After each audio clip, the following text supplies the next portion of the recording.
Love always wins. Nous étions chez des amis à toi, une grande maison, au bord d'une grande piscine. C'était la fin de l'été, l'atmosphère était nonchalante et insouciante.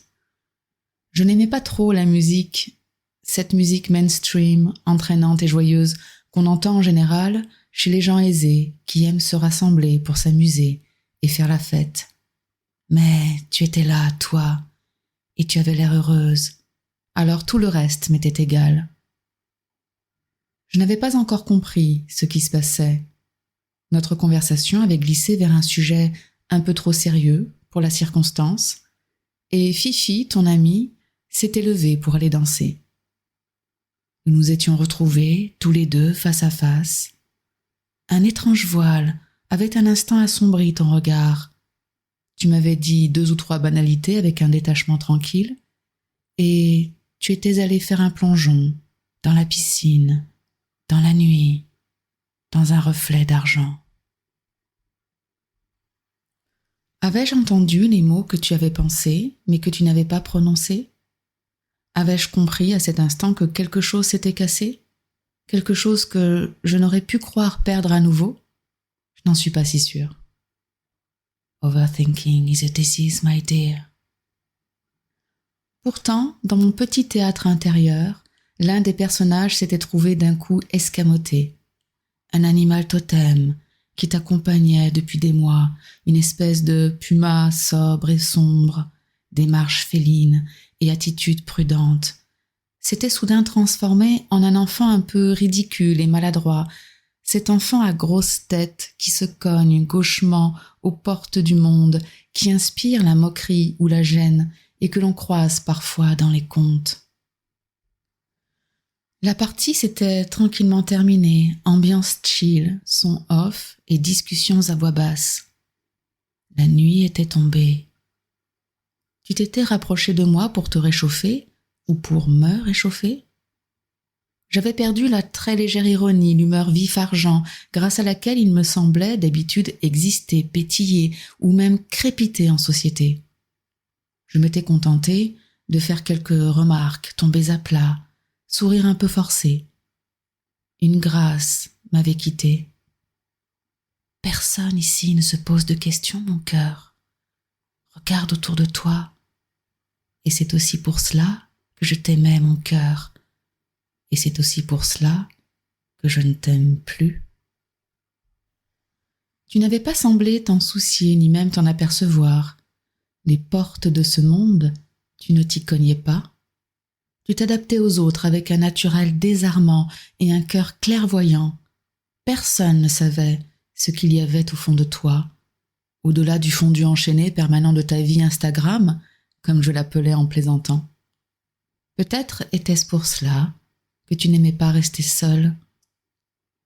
Ta vie, vue de l'extérieur, avait un goût de rêve et d'évasion. Et même si je faisais mine de la trouver gentiment exotique, la vérité, c'est que j'adorais cela, ces faux semblants un peu féeriques, cette poussière d'étoiles. La vie pour moi était un long apprentissage, parfois agréable, certes, mais bien souvent problématique, où rien n'était vraiment fluide ni naturel, rien n'allait vraiment de soi au fond. Je devais procéder par tâtonnement, par ajustement. La vie pour toi, c'était tout le contraire, du moins en apparence.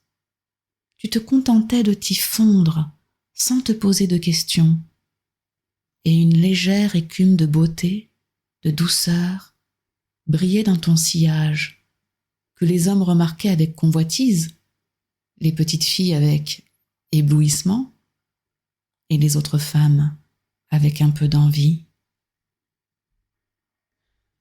Tu étais douée pour la vie, tout simplement, comme le guépard est taillé pour la course, ou plutôt, comme la loutre est douée pour de gracieux jeux aquatiques avec ses congénères, et j'aimais ressentir cette fluidité à tes côtés, cette générosité, comme j'aimais ressentir les trésors d'amour et de sensualité que nous nous dispensions au fil des jours. Toute ma vie, j'avais essayé de protéger ma différence, tout en la cultivant. J'avais cherché à me faire accepter par les autres comme un écorché vif, prompt à tirer l'épée. J'avais cherché à me faire aimer tel que j'étais, en particulier des enfants chéris de l'existence, des favoris des dieux, admirés des autres hommes. Ces gens que tout le monde aurait aimé être, ces gens dont tout le monde aurait aimé vivre la vie et connaître l'ivresse, les plaisirs, le parfum subtil de richesse et de réussite.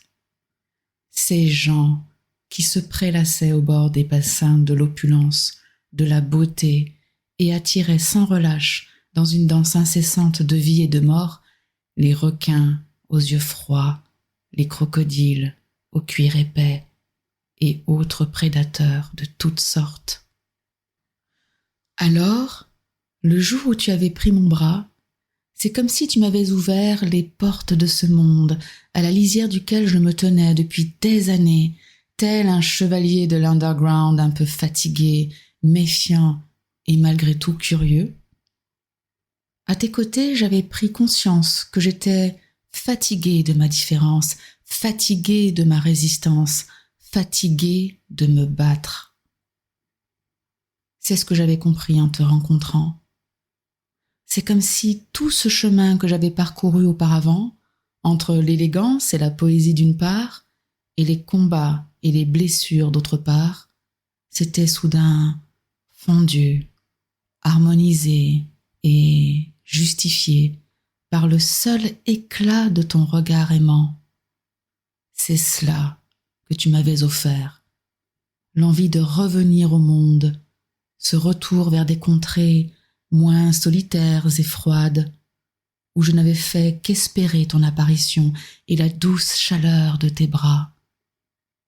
Et je n'aspirais, ou du moins en étais-je convaincu, qu'à couler des jours heureux avec toi. J'adorais être avec toi, parce que tu m'avais offert cela et plus encore. Tu étais tellement de cette terre, et ton cœur était si vaste qu'il me faisait me sentir bien chez moi, partout, enfin, en harmonie, en résonance.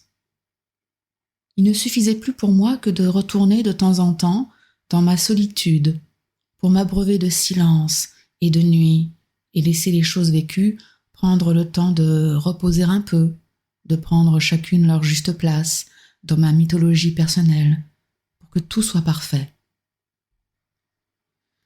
Mais si tout l'amour que tu me donnais me faisait un bien fou et me donnait l'impression d'être enfin acceptée par le monde tel que j'étais, de me réconcilier avec lui grâce à ta médiation merveilleuse, je n'étais pas non plus l'un de ces doux romantiques qui ne peuvent être heureux que lorsqu'ils sont accompagnés et dont l'idéalisme en réalité n'a d'égal que le narcissisme.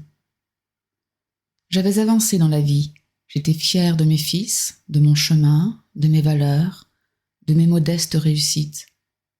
J'étais un homme avisé et même si je vivais les choses avec intensité, plutôt équilibré, mûr et en cours d'accomplissement.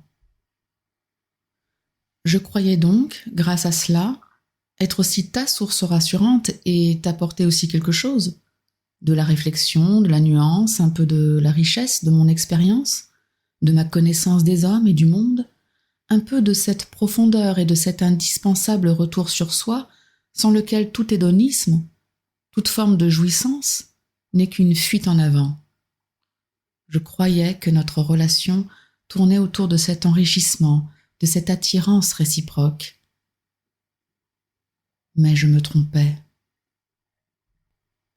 Car ces gens dans la norme, qui faisaient la fête juste comme il faut, ni trop peu, je n'en avais jamais fait partie et n'en ferais jamais partie. Je serais toujours en avance ou en retard, jamais dans le bon cercle, le bon timing, le bon tempo. Ils étaient les gens doués pour vivre, et c'est eux, ces enfants chéris, que la vie choisissait d'abord pour servir son dessein et se perpétuer à travers les âges. Et leur instinct leur disait que je n'étais pas des leurs, que je n'en serais jamais. C'est cela que j'avais ressenti confusément ce soir-là, au bord de la piscine, je crois. Quelques jours après cette soirée, tu es parti. Tu m'as demandé de mes nouvelles. Par délicatesse, je t'ai répondu que j'allais bien, en espérant que tu n'en crois rien. Cela t'allait bien pourtant. Je n'avais pas encore compris que, si tu tenais tant à le croire, c'est que cela rendait moins difficile la perspective de notre rupture. Je croyais encore que tu te battais contre je ne sais quoi, alors que tu ne savais seulement pas comment te dépêtrer de notre relation et y mettre fin. Tu es revenu. Tu t'es donné à moi une dernière fois, peut-être pour essayer à nouveau, et peut-être aussi pour me remercier de cette période magique que nous avions vécue ensemble. Tu m'as juste dit que quelque chose s'était cassé, que tu n'y arrivais plus à t'adapter à moi.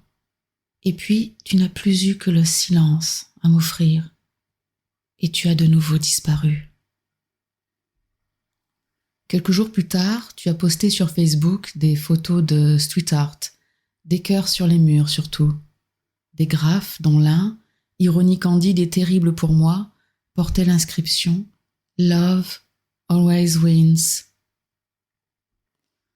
Je me suis dit cette fois que c'était fini pour de bon, si j'ose dire, que je ne voulais plus te voir. J'ai supprimé tes comptes, tes contacts.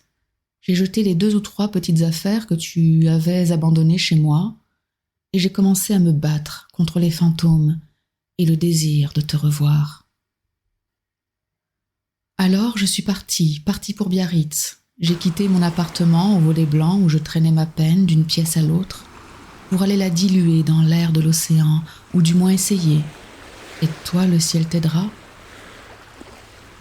Il y faisait un ciel d'octobre, capricieux, gris ensoleillé, changeant, et les bourrasques sur la plage des Basques secouaient par rafales les tendres plumeaux des roseaux au gré des humeurs du large. Je me disais que ça me ferait du bien, tout cet oxygène. Prendre des leçons de surf, broyer du bleu et du blanc, sentir le flot avec mon corps, être obligé de me concentrer sur quelque chose de nouveau et de difficile, me mettre en situation d'oublier mes états d'âme, au lieu de rester dans mon appartement à noircir d'une plume de peine les beaux cahiers que tu m'avais offerts. Mais la vérité, c'est que j'avais l'impression de charrier avec moi une somme étrange, de choses inoubliables, de moments merveilleux, dont l'enchantement était d'autant plus difficile à rompre qu'il semblait fondé sur quelque chose de précieux et d'authentique, qui s'était ensuite écroulé pour des raisons qui m'échappaient. Aussi, je voyais des signes de toi se cristalliser partout, dans la rue, chez moi, partout. Tout me rappelait toi avec une insupportable évidence. Et je me disais que ce n'était pas possible, que c'était un mauvais rêve, que tu allais revenir, t'apercevoir de ton erreur. Je n'avais pas encore remarqué, sur les dernières photos de toi, que, malgré tout, je regardais encore de temps en temps, que tu ne souriais déjà plus. Je n'avais pas encore compris que cet halo de toi, que je voyais partout, était un mécanisme de défense que je projetais à l'extérieur. Je te voyais partout pour me protéger de ton absence. Retourner à l'écume de la vie, rouler sur la blancheur des vagues en me disant « Ce n'est pas grave, du calme, c'est la vie, c'est juste la vie. Retrouve tes sensations de glisse. » J'aurais voulu arrêter de penser, me sortir de ce tunnel, et il fallait au moins les petits rouleaux de marée basse que j'essayais maladroitement de prendre debout sur cette grande planche verte pour me faire oublier l'espace de quelques précieux moments, cette incessante moisson de regrets, de questions sans réponse. Je savais n'avoir à rougir de rien de ce que j'avais pu faire, dire ou même penser. Mais il y avait un fond de pensée lancinante, une musique triste, une part d'ombre et de violence autour de ma personne, je le savais. Peut-être était-ce cela qui avait fini par te détourner de moi ou même par te faire peur. Peut-être était-ce ainsi, les gens bien, les gens comme toi, finissaient toujours par se détourner des gens comme moi. Bien sûr, je n'ignorais pas que j'étais assez injuste envers moi-même en entretenant des pensées de la sorte. Tu n'avais même pas voulu me parler, me dire ce qui n'allait pas, même pas un tout petit peu.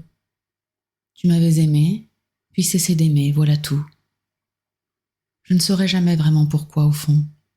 Juste, était-ce sans doute parce que tu m'avais aimé sans me connaître, et surtout sans te connaître, toi, sans savoir ce qui restait de tes failles et de tes cicatrices mal fermées?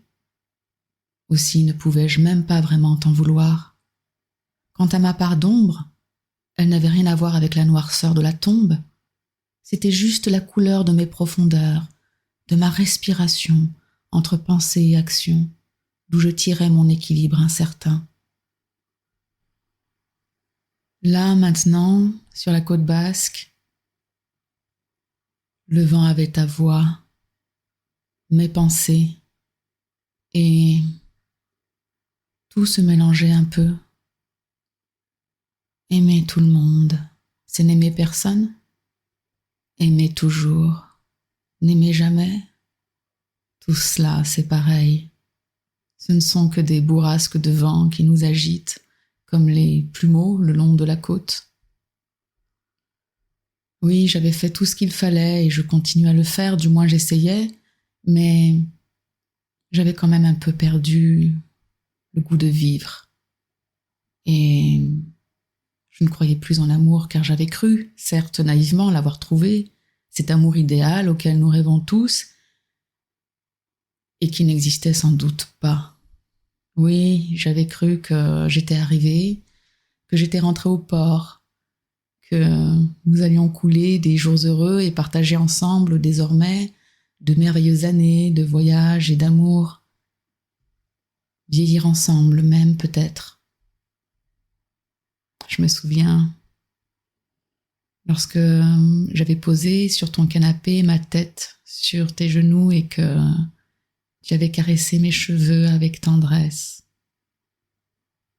Mais je m'étais trompée. Je n'étais arrivée nulle part et ce n'était qu'une illusion, qu'une impression fugitive et trompeuse. Et l'amour n'existait pas. Ou du moins, s'il existait l'amour, ce n'était qu'un banquier implacable et le bonheur qu'il donnait, il exigeait un paiement en retour, toujours avec les intérêts. C'était la seule loi qu'il connaissait et donnait à connaître. Oui, l'amour n'obéissait qu'à une seule loi, une loi comptable de bonheur et de malheur, de joie et de tristesse. Les amants, aveugles et ivres de passion, finissaient toujours par s'en souvenir lorsqu'ils étaient amenés à rembourser leurs dettes. Et c'était ainsi, me disais-je, sous le ciel d'octobre de Biarritz, au taux d'usure, que se faisait rembourser l'amour et il gagnait toujours, en fin de compte.